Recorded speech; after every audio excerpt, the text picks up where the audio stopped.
Ce que je vais te montrer sur cette vidéo, personne ne te l'explique. Le plus grand patron du luxe a un endroit où sa machine se dérègle. Un lieu mythique au cœur de Paris, rénové comme un palais. Et pourtant, ce lieu peut avaler de l'argent sans jamais se remplir. Le scandale, ce n'est pas la beauté du bâtiment. Le scandale, c'est l'erreur de stratégie derrière la vitrine. Reste jusqu'à la fin, parce que l'histoire révèle comment un empire peut se tromper au pire endroit. Et surtout, comment une décision de distribution peut ruiner même la meilleure marque. Tout semble logique sur le papier, et tout s'effondre dans la vraie vie. Bienvenue dans l'histoire de la Samaritaine, le fiasco que personne n'ose raconter. Paris, fin du 19e siècle. Le Pont-Neuf, des passants, des paniers, des étals. Un homme modeste installe une petite échoppe près de la Seine. Il s'appelle Ernest Cognac. Il vend des articles simples, utiles, à des prix accessibles. À ses côtés, une femme qui connaît le commerce par cœur. Marie-Louise Jay, ancienne vendeuse, rapide, précise, infatigable. Ils comprennent un truc que les autres sous-estiment. Le vrai luxe de l'époque, c'est de pouvoir tout acheter au même endroit. Ils agrandissent, ils rachètent des murs, ils empilent les rayons. Du linge, des jouets, de la vaisselle, des vêtements. Des vitrines qui brillent, mais pour tout le monde. Le slogan devient une promesse simple, presque enfantine. On trouve tout à la Samaritaine. Les années passent et le magasin devient une ville dans la ville. Des escaliers, des verrières, des fresques, des files de clients. Dans le Paris populaire, c'est un repère. On y va pour acheter, mais aussi pour se sentir vivant. Dans les années 60, le magasin est immense. Une masse de mètres carrés, un monstre de commerce, un symbole. Puis le monde change, doucement, puis brutalement.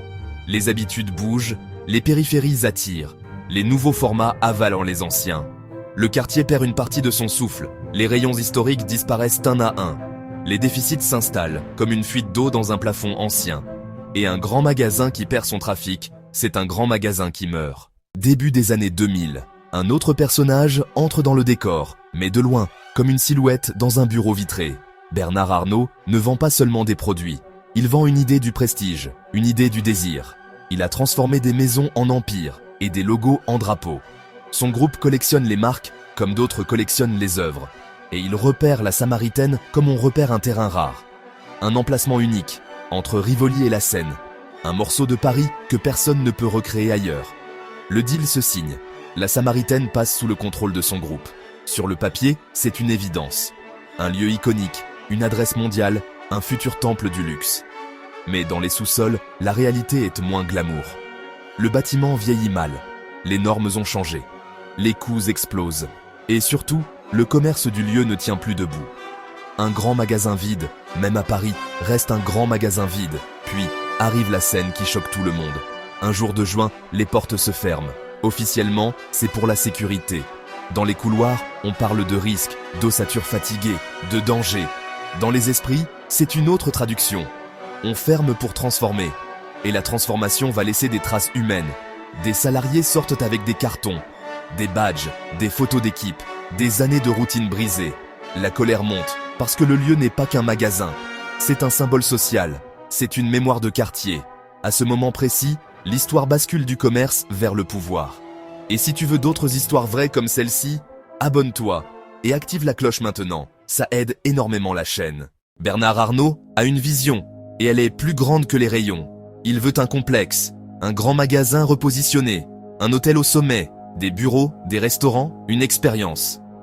Un lieu qui ne vend pas seulement des produits, mais une idée de Paris. Sauf qu'un projet pareil ne se fait pas comme un relooking. Il se fait comme une guerre. D'abord, il y a le conflit d'identité. Certains veulent sauver l'âme populaire du magasin, d'autres veulent l'emmener dans le luxe pur. Les réunions se tendent, les phrases se durcissent, les avocats apparaissent. Puis, la bataille s'élargit, le patrimoine entre en jeu. Les associations attaquent, les plans sont contestés. Les façades deviennent un champ de bataille administratif. Chaque modification coûte du temps. Chaque recours coûte de l'argent. Et le temps, à Paris, se paie plus cher que le marbre.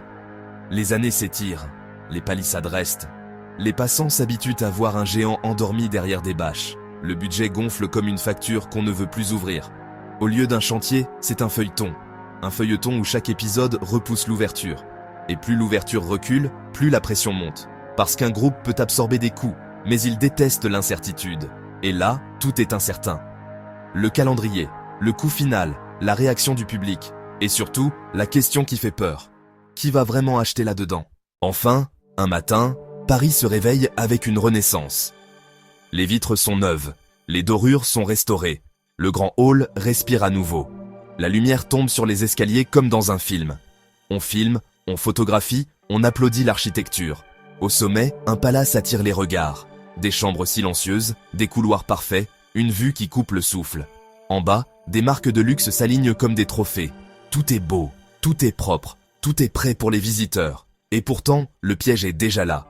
Parce que la beauté ne suffit pas à créer un modèle économique. La première erreur, c'est le client. Le lieu se retrouve entre deux mondes. Trop luxueux pour devenir un magasin de quartier. Trop particulier pour devenir un passage obligé comme d'autres grands magasins. Le Parisien regarde, admire, puis repart.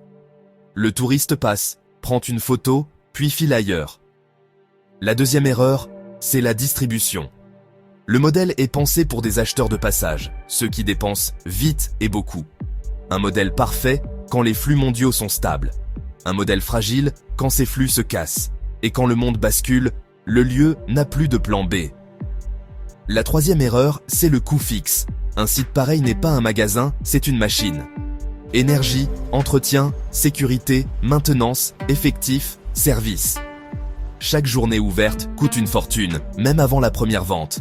Alors il faut du trafic, tous les jours. Il faut un panier moyen élevé, tous les jours. Et il faut une histoire claire dans la tête du client. Or l'histoire du lieu est floue. Est-ce un musée du shopping? Est-ce un centre commercial de luxe? Est-ce une expérience parisienne? Le client ne comprend pas en 3 secondes, et il s'en va. Dans le commerce, quand le client hésite, le client disparaît. À l'intérieur, certaines allées sonnent creux. Des vendeurs attendent, immobiles, sous une lumière parfaite. On voit des sacs rares, mais peu de mains qui les portent. Et là, le fiasco devient visible, pas dans les journaux, mais dans l'ambiance. Un endroit magnifique, avec un silence de trop. Dans les coulisses, une autre mécanique tourne. Le lieu n'est pas un seul business, c'est plusieurs étages de business empilés. Les murs, les loyers, l'hôtel, les boutiques, les bureaux. Certains étages peuvent aller bien pendant que d'autres saignent. Et c'est là que l'histoire devient une leçon. Un groupe peut construire un système où une partie finance l'autre. L'immobilier rassure, le prestige protège, l'hôtel peut amortir, mais le magasin, lui, doit vivre au quotidien. Et si le magasin ne trouve pas son public, il devient un décor coûteux. À ce moment-là, la question n'est plus de savoir si c'est beau. La question est de savoir si c'est utile. Utile pour le cash, utile pour la marque, utile pour le pouvoir. Parce que Bernard Arnault ne joue pas seulement au commerce, il joue au territoire. Posséder une adresse, c'est posséder une scène. Une scène où la marque s'affiche sans publicité. Une scène que le monde entier reconnaît. Et pourtant, même une scène mythique peut être mal programmée. Quand l'exploitation ne colle pas au quartier, quand l'offre ne colle pas au rythme des passants, quand le public visé n'est pas celui qui est réellement là. Et c'est exactement ce qui se produit. Le lieu a été conçu comme une destination mondiale. Mais une destination mondiale doit être portée par des flux mondiaux. Et ces flux peuvent disparaître en une semaine. Un virus, une crise, une géopolitique, un coup de vol, un changement d'habitude. Le luxe est mondial, mais le magasin est immobile. Il ne peut pas bouger. Il ne peut pas se réinventer du jour au lendemain. Alors la stratégie se fissure. Et quand la stratégie se fissure, la marque doit choisir. Soit elle insiste, soit elle pivote. Un pivot finit par se dessiner.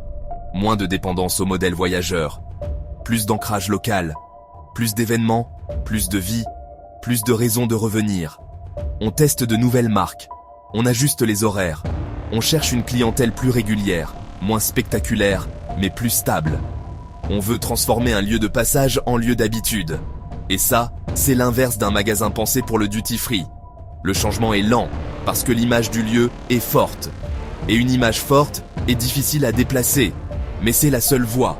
Recréer une identité claire, recréer une promesse simple, recréer un réflexe. Parce que le commerce ne récompense pas les monuments, il récompense les réflexes. Et cette leçon vaut pour toutes les marques. Quand tu ne sais plus à qui tu parles, tu deviens décoratif. Quand tu dépends d'un seul canal, tu deviens vulnérable. Quand tes coûts fixes montent plus vite que ton trafic, tu deviens prisonnier. La Samaritaine résume ces 3 pièges dans un seul bâtiment. Un bâtiment splendide, mais impitoyable. Alors est-ce que Bernard Arnault a vraiment perdu? Pas forcément, et c'est ça le plus dérangeant. Parce qu'un empire ne mesure pas tout comme une petite entreprise. Il peut accepter une vitrine déficitaire si elle renforce tout le reste.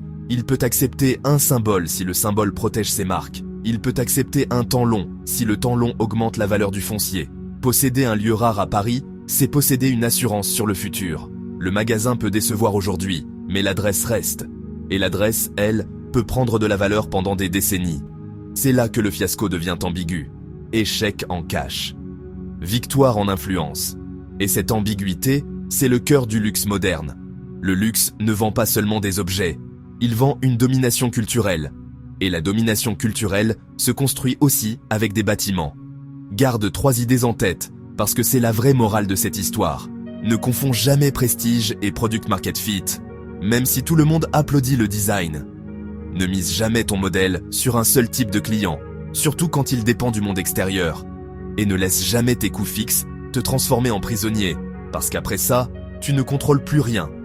Si cette histoire t'a fait voir le luxe autrement, abonne-toi, on va continuer avec d'autres marques et d'autres coulisses. Et dis-moi en commentaire la prochaine marque dont tu veux connaître l'histoire.